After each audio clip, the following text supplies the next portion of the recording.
Some investors prefer to do everything themselves. Pick stocks, hold gold, buy bonds. And while that can work for some, the real question is, can you stay with a structured approach through every market cycle? That is the focus of this episode of Nivesh Pe Charcha, the diversification playbook, where we are exploring why multi-asset funds make sense, even when you can do it yourself. We are joined by Mr. Santosh Mishra, the director and financial advisor at Vashishtha Capital. With over a decade of experience in investment management and having seen both rising and falling markets, he brings a practical, experience-led view on why diversification matters. His firm believes in building portfolios through risk assessment, asset rotation, and discipline, not short-term reactions. Today, he shares how a multi-asset fund seeks to offer structure, discipline, and long-term alignment, even for investors who know how to manage things on their own.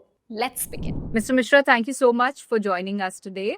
Thank you, Karanya. Thank you so much for inviting for this session. आपने दोनों bull and bear markets देखे हैं in the last one decade. So, what has taught you about the importance of using different assets in a portfolio? Market में क्या होता है कि कोई भी एसेट क्लास कॉन्टिन्यूअस एक ही तरीके से रिटर्न जनरेट नहीं कर सकता. कभी इक्विटी रिटर्न जनरेट करेगा, कभी गोल्ड रिटर्न जनरेट करेगा, कभी डेट मार्केट रिटर्न जनरेट करेगा. कभी इक्विटी का बुल टाइम होगा, कभी डेट का बुल टाइम होगा, कभी गोल्ड का बुल टाइम होगा. जैसा कि अभी रिसेंट में हमने देखा कि गोल्ड ने एक साल में ही रिटर्न जनरेट किया. तो ऐसे फेजेस मार्केट में आते रहते हैं, एसेट क्लासेस रोटेट करते रहते हैं. तो मेरा ये मानना है कि आप अपनी इन्वेस्टमेंट को डाइवर्सिफाई करें, मल्टीपल एसेट क्लासेस में इन्वेस्ट करें, so that on an average आपको एक डिसेंट रिटर्न जनरेट हो जाएगा आपके इन्वेस्टमेंट पे. मल्टी एसेट एलोकेशन फंड क्या करता है? How would you explain that कि इक्विटी, डेट, गोल्ड, अगर आसान भाषा में बताना पड़े आपको तो कैसे एक्सप्लेन करेंगे आप? बिल्कुल. मल्टी एसेट जो फंड है वो सबसे जो उसकी ब्यूटी है कि वो वैल्यूएशंस के अकॉर्डिंग अपने इक्विटी में, डेट में, गोल्ड में अपने एसेट्स को जो अपना एलोकेशन है वो चेंज करता रहता है, यानी वो रोटेट करते रहते हैं. वही उसका एडवांटेज है कि अभी उनको लग रहा है कि इक्विटी मार्केट में अंडर वैल्यूएशन है तो वहाँ पे आपका एक्सपोजर ज़्यादा कर देंगे, और जहाँ पे ओवर वैल्यूएशन है वहाँ पे आपके एक्सपोजर को कम कर देंगे. तो बेसिकली एज ए पर्सन हम लोग इसको नहीं कर पाते. यदि कोई इंडिविजुअल इस काम को करना चाहे तो उतना इफिशिएंटली इस काम को नहीं कर पाएगा. तो और मल्टी एसेट एलोकेशन जो फंड्स होते हैं वो इस काम को बड़े अच्छे तरीके से कर लेते हैं. उनके पास टूल्स होता है, उनके पास एक मार्केट की हिस्ट्री और अंडरस्टैंडिंग होती है. ऑन दोस बेसिस वो एलोकेशन शिफ्ट करते रहते हैं, रोटेट करते रहते हैं, जिसकी वजह से रीबैलेंसिंग होती रहती है. बट ऐसे कुछ इन्वेस्टर्स हैं जो प्रेफर करते हैं कि वो खुद ही अलग अलग एसेट क्लासेस में अपने पैसे इन्वेस्ट करें. So what do you think कि ऐसे में मल्टी एसेट एलोकेशन फंड जो है वो कैसे उनके लिए यूजफुल हो सकता है?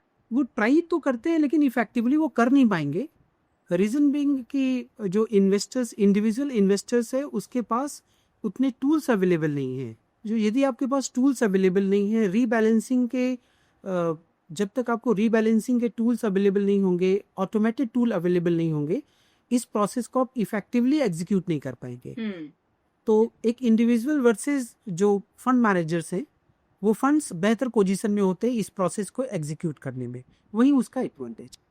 ओके, पर ये जो मल्टी एसेट स्ट्रेटजी है इसमें एक फंड मैनेजर का क्या रोल आप देखते हैं, एंड उनकी जो डिसीजन मेकिंग होती है उससे पोर्टफोलियो पे ओवर टाइम कैसा इम्पैक्ट होता है? एक्चुअली फंड मैनेजर्स का रोल यहाँ पे इम्पॉर्टेंट इसलिए हो जाता है क्योंकि फंड मैनेजर के पास एक इंडिविजुअल इन्वेस्टर से एक ज़्यादा अंडरस्टैंडिंग होती है, एक इन्वेस्टमेंट मैनेजमेंट टीम होती है जो ये डिसीजन लेती है कि अब मुझे अपना एलोकेशन इक्विटी में ज़्यादा करना है, या अपना एलोकेशन डेट में ज़्यादा करना है, या अपने एलोकेशन को गोल्ड में ज़्यादा करना है. ओके, ये जो इन्वेस्टमेंट मैनेजमेंट कमेटी होती है अलॉन्ग विथ फंड मैनेजर्स, वो एक कलेक्टिव डिसीजन लेते हैं और फंड मैनेजर उसके बेसिस पे आपके एलोकेशन को रोटेट करते रहते हैं. एक इंडिविजुअल के लिए ये इतना मुश्किल है क्योंकि उनके पास वो एक आइडिया उतना नहीं होता, वेरियस मार्केट साइकिल का आइडिया नहीं होता, कलेक्टिव विजडम नहीं होता, और जिसकी वजह से इंडिविजुअल इन्वेस्टर्स इस काम को इतना इफिशिएंटली नहीं कर पाते. जो हमने ओवर द पीरियड पाया है, क्योंकि we are interacting with the investors for the last 22 years, and we have seen many investors trying to do all these things by themselves, but they are not getting success. That's why fund managers are in a better position to execute this process more efficiently. जो investors multi asset allocation fund को choose करने का सोच रहे हैं, उन्हें किन बातों का या किन फैक्टर्स को ध्यान में रखना चाहिए before making this decision? See, those investors जो थोड़े कंजर्वेटिव इन्वेस्टर्स हैं, यदि वो अपना पैसा लमसम इन्वेस्ट करना चाहते हैं या सिस्टमैटिकली इन्वेस्ट करना चाहते हैं और इक्विटी मार्केट काफ़ी लंबे समय से ओवर वैल्यूड है और वहाँ पे इक्विटी सेगमेंट्स ओवर हीटेड है, उस केस में मल्टी एसेट फंड्स का रिलेवेंस काफ़ी बढ़ जाता है, क्योंकि जो रीबैलेंसिंग का प्रोसेस है वो इसका सबसे बड़ा एडवांटेज है। इक्विटी मार्केट से हम प्रॉफिट बुक नहीं कर पाते, हम वहाँ से एग्जिट नहीं कर पाते, हमें ऐसा लगता है कि इक्विटी मार्केट और ग्रो करेगी और ओवर हीट होती रहती है market.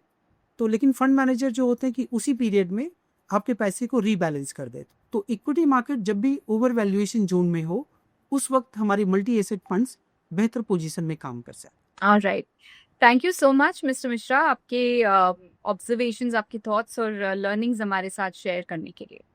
Thank you Karunya, thank you so much. As Mr. Santosh Mishra explained, having access to different asset classes is one thing, but knowing how and when to use them is another. That's where a multi-asset strategy can add value by applying a defined framework to decision making and by helping investors stay diversified even when one part of the market turns unpredictable. And that's what the Grow Multi-Asset Allocation Fund also seeks to do. The fund invests across equity, debt, and commodities like gold and silver, all within a single portfolio. It aims to simplify asset allocation for investors who want exposure to multiple markets without having to manage each piece manually. The NFO is open from 10th to 24th September 2025. Please consult your financial advisor before investing and read all the scheme-related documents carefully. Because in investing, discipline matters just as much as access, and structure can be a smart way to bring both together. Mutual fund निवेश बाजार जोखिम के अधीन है। योजना संबंधी सभी दस्तावेजों को ध्यान से पढ़ें। Mutual fund investments are subject to market risks. Read all scheme-related documents carefully.